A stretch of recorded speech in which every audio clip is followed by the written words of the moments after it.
As you can very well see, this is the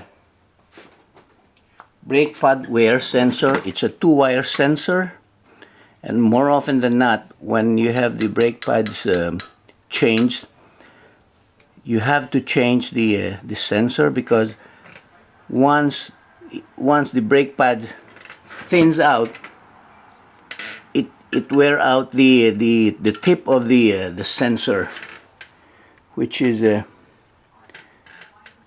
I have to unplug the sensor.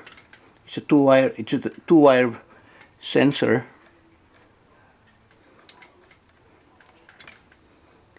And this is the part that wears out.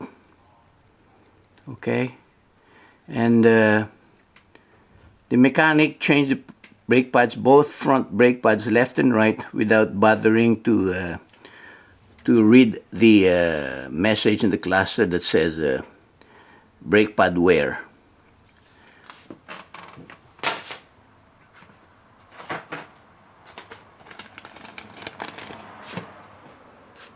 This is the new sensor.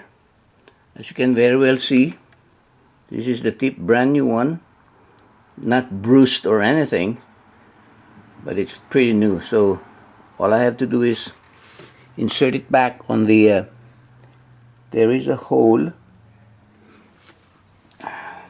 Let me just get that.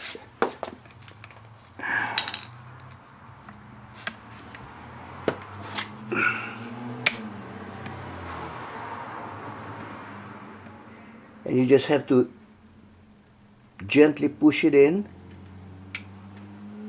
You don't want to damage the tip part. So gently push it in and clip it slowly. Push it in, clipping it slowly.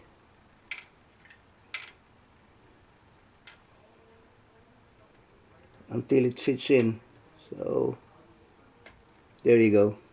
And then you simply plug in the other end.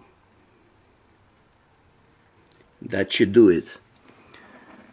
Now, I'd like to, in as much as I took out the old one, I'd like to do an ohm test and see the resistance.